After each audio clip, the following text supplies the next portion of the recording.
Mega Man Star Force originally came out in 2006 Japan and 2007 worldwide. The sequel series to the Mega Man Battle Network series, although you don't need to have played those games or to understand Star Force, there are just some nods and references you'll understand. Also to know is that because this is from the Legacy Collection I'm playing that was recently released time of this video, it also includes the Lunar Knights content that originally went unlocalized and removed from the game when it first came out internationally in 2007. Granted, Lunar Knights crossover amounts to about 4 cutscenes, but it's great that we have it now rather than just not having it at all like before. Mega Man Star Force 1 was released in 3 versions: Leo, Pegasus, and Dragon, which in the original release, Dragon was the one that was more restricted release, I believe, only being available at GameStop. So this video will be based off the Dragon version.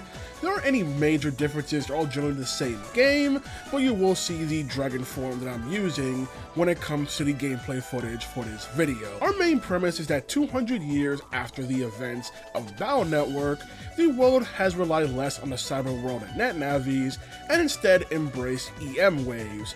These things that help connect the world and are powered by the 3 satellites, Pegasus, Leo, and Dragon, that orbit the Earth, but are also invisible to human beings. So while there are still net navies in the cyber world, they tend to now go ignored, with people now using transfer devices instead of PETs, with transfer devices connecting people through a system called the Brother Band, where you're able to have an entire relationship that signifies how close individuals are, even telling their secrets to each other to keep society connected. That is where protagonist Geo Stelar comes in.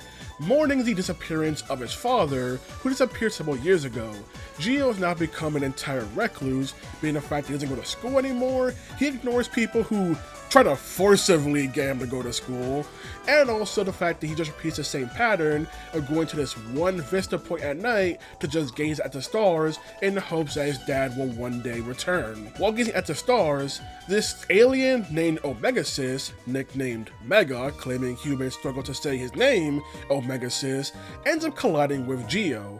Omega-Xis being an EM wave being, so normally humans shouldn't be able to see him, but thanks to a special visor that Geo has, he's able to see the EM waves, including EM beings like Omega-Xis.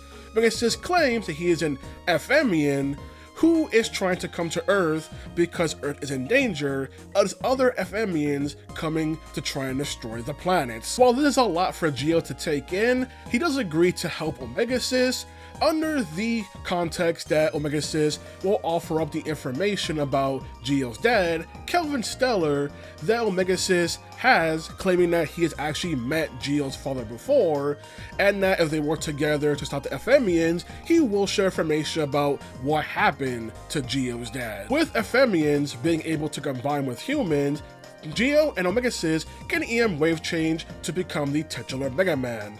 However, the other FMians in pursuit of destroying the Earth are also arriving one by one and finding their own hosts in order to enact their plan as well. Despite how much setup, the game gets across the setup at a relatively smooth pace.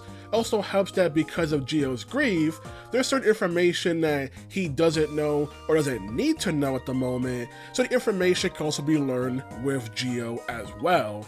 On top of the fact that despite the whole entire threat to destroy the planet, the FMians come in one by one, a more of a villain of the week style, so you get to see each one have their own moment and try and take advantage of a human who is dealing with grief, which granted, started Omega-Xis with Geo, but it's one of those things where the FMians try to find people in order to bond with or to enact their plan. Where Omega-Xis is also more caring, at least by comparison to the other FMians that you go against, while the other ones just purely want to take over their host and use them completely, with often the things the hosts are going for not really doing anything to actually progress the FMians' plan, so sometimes it's a bit weird to stealthily encourage, but Either way, that's how we got our villain set of the Ephemians and the traitor Omega-Xis. The main story is simple, but the writing is where the game shines. The dual protagonist setup of Geo and Omega-Xis are fantastic in this game, and I love the fact they both combine to form the titular Mega Man in this entry, rather than just Mega Man being a single person. It helps the aspect of Geo dealing with his grief, on top of the comparison of the other Ephemians, who are all taking advantage of a human being's grief in order to cause havoc, while Omega-Xis is still trying to take advantage of Geo's grief to a certain extent, so he's dangling information about his dad over his head, but he doesn't really mean it in more of a harmful way, because he just wants to help protect the Earth from the Ephemians. Because of the more episodic nature when it comes to the story plays out, it also means you get time to really get across the humans who are grieving on top of the Ephemians who try and lure their way into their heart in order to cause chaos. And this group of characters who, I don't want to say are antagonistic when it comes to the humans, really shine as well in this game along with Geo, with their former grieving helping to also relate to how Geo is also feeling, and it all just works out fantastic when it comes to the actual writing of the characters in this game, especially with how the Ephemians keep trying to reinforce this negative behavior in their host, while Omega-Xis is trying to enforce, at least at first, some negative behavior, but also some positive behavior into Geo. You also just have the way Geo thinks about certain objects in the world, where everything examines is from his perspective, so there aren't just goofy stuff that Geo just thinks about certain things in the world, or even just a little bit of back and forth when it comes to accepting or declining side quests with NPCs that gives you more personality out of the duo, and it just really helps further their characters as well. On top of the fact that for this Legacy collection, they added more voice acting by getting the VAs from the Star Force anime, so now they also have optional battle lines as well to also reinforce their personality, now in the context of them in combat. No time for slacking, kid. You're done for. Goodbye! Got you! How's this? Goodbye! Goodbye! We blasted them into stardust. Never let your guard down. Overall, I just really like the writing in Star Force 1. I just really like the duos, Geo and Omega-Xis. I like how they handle the Ephemians and they try to take advantage of people. I like the human host that they go after, with the second person in general being a huge standout when it comes to this game. It's not anything mind-blowing writing or anything, but just the fact that I just greatly enjoy it, and I love the more symbiotic nature of the relationship and how that creates Mega Man in this particular version of the franchise. Now for the gameplay, with Star Force being an action RPG. Not sure the RPG part comes from, it's more of an action card game, but I digress. But before I get to combat, the exploration of the game is done by Geo finding these Waveholes where him and Omega can then combine to form Mega Man, where now you run along the EM waves, being an aspect where people can no longer see Mega Man and you explore and go around the place, letting you do certain things such as pulse into certain technology, or to see something's wrong, or just find goodies in the world.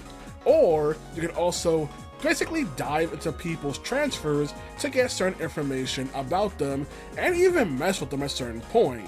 So there's also that whole entire aspect comes to Mega Man, the fact that you're basically this digital ghost that people can't normally see unless under certain circumstances, where the regular world and the EM world have an overlap, such as when an Ephemian possesses a host and creates his entire domain, where now they're able to drag in humans into it, which means those humans can then see Mega Man or other Ephemians. Now for the combat, where Mega Man only has 3 panels he can move across. He cannot gain any more, those are the only 3 ones to work with in terms of maneuvering.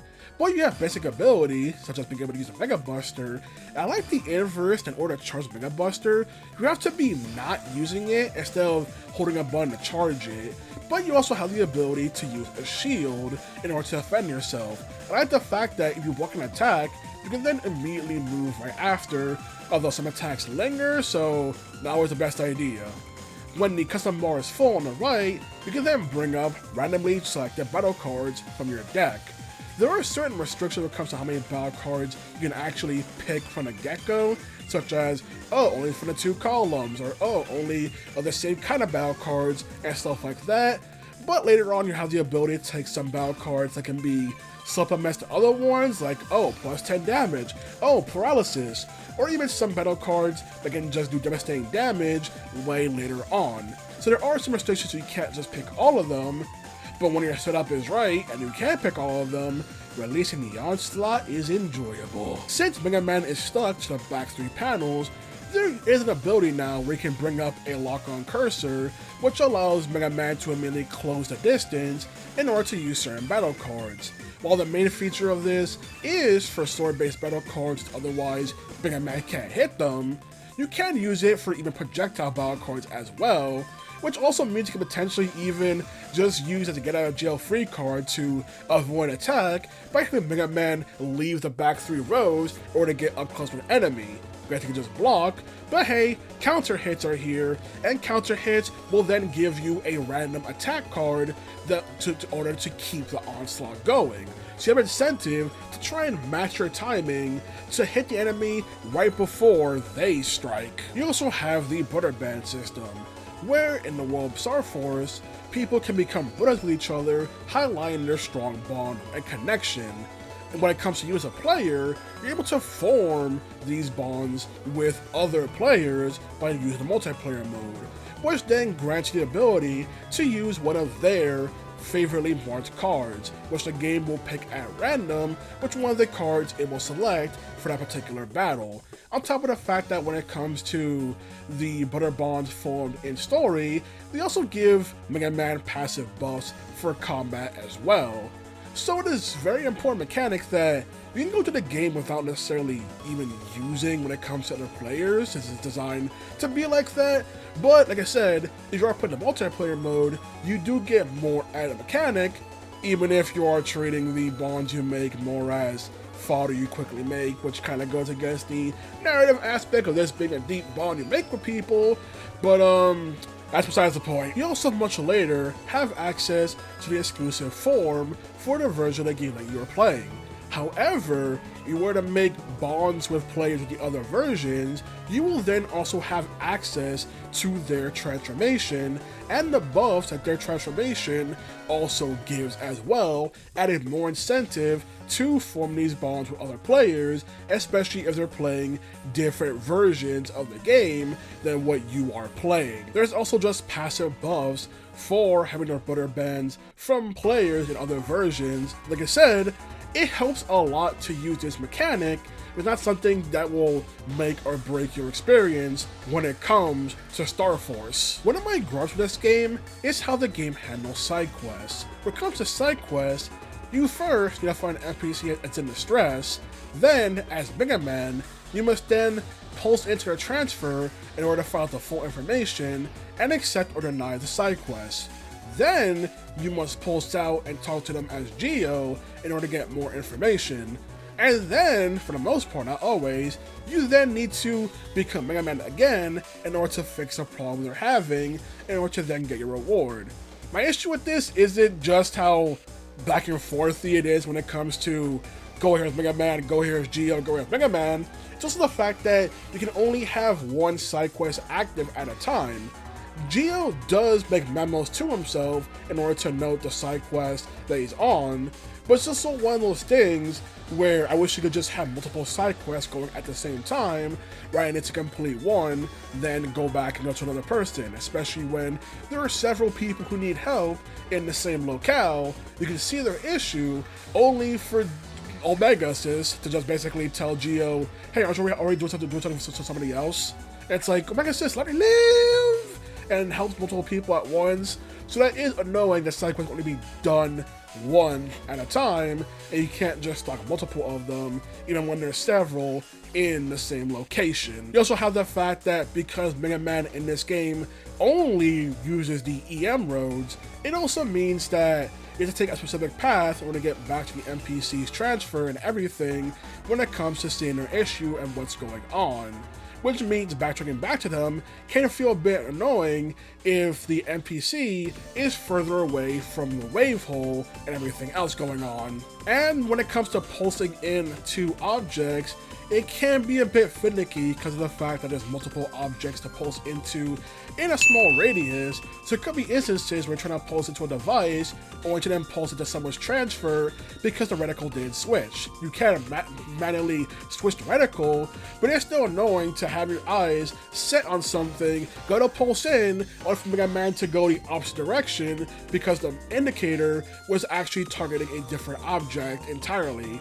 And it only gets really annoying when there are certain parts later on where there are these warp panels you have to target and go to, and you can accidentally activate a warp panel and go backwards by mistake when trying to transfer into someone's transfer device and stuff like that. So that mechanic is just a bit finicky, on top of the fact that some devices you have to manually turn on first as Geo before you then have the option to go in as Mega Man. Legacy Collection also adds in certain features you can turn on, whether it be you can adjust your HP, does how much damage a buster does, make Mega Man / Geo run faster, which I always have on, by God, his default running speed is not that fast, change the encounter rate, or even do cool stuff like have the special boss rematches actually be visible on the screen, which for most people, that's good for being able to complete the game and do side stuff. For me, it's good because I swear I keep walking into them and going, huh, what, I guess I'm rematching you now situation. So there's a cool feature that they added so you can see where the rematches for the bosses are, and you don't want to do the rematches, so you do get some goodies from doing it. I mentioned how they added some more voice acting when it comes to the combat, but it's also the fact that they also now voice acted Geo's facial transformation. But the funny part is, the voice acting for the transformation only plays when you do it in gameplay. If it's part of a cutscene, then the audio for it won't play, which is a bit funny that it's only exclusive to one method and not the other. EM wave change, Geostellar, on the air.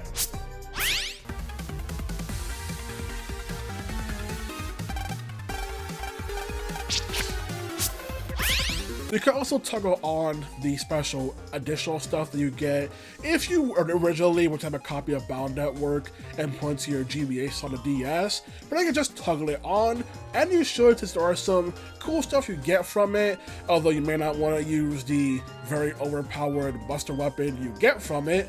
Maybe you do, that's your choice, I ain't judging.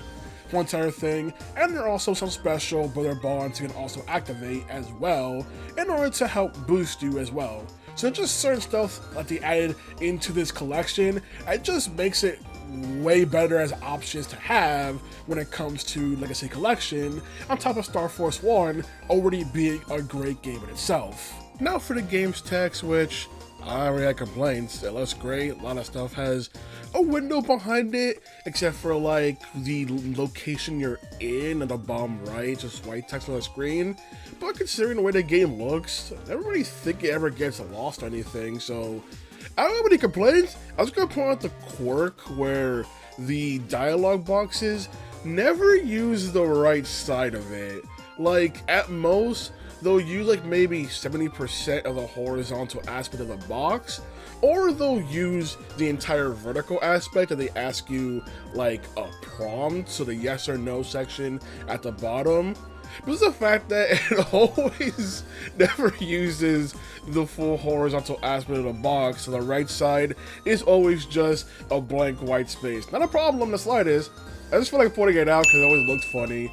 But this is a DS game being blown up to HD resolution, so I wouldn't imagine there really be any UI issues when it comes to this game, especially since in this collection, you can not only swap between the screens on which one will be the dominant one, you can also temporarily like hold a button in order to have the other screen be brought to the forefront, so you're holding the button just to get a good look at the other screen, or you can just change the orientation of all the screens as well. So again, not any issue. I just want to point out that right side of the box never gets used in dialogue. That's what I gotta say about Mega Man Star Force 1. The gameplay, while it still has some growing pains in the fact that they're shifting focus on Battle Network Dead things, it's still fun to do. But it's one of those things that you can tell they're setting up a base and they're gonna add more to it later, since they also have 2 more sequels and everything. While the main story itself is simple, the writing is what really shines and makes these characters fantastic, especially with the main thing going on of the brother band system, bonds in society, and how these characters are currently grieving and aren't exactly in a state to really be believing in bonds with their fellow people. The symbiotic nature of the Amphibians combining with the human host is such a great thing to do, not just because it looks cool to have Mega Man be a combination of 2 people, but it also highlights what the Amphibians can also really do with their host and how their host can also help the Amphibians. I like this whole entire aspect of them being able to influence each other, even if most of the Amphibians you see are just jerks who want to destroy the planet and everything. So guys, Mega Man Star Force 1, it is still a great time, and its Legacy Collection version makes things shine even more. And like I said, we now also have the Lunar Knights content that was originally not localized for the international release back in 2007. So I gotta say about Mega Man Star Force 1, alrighty then, good day.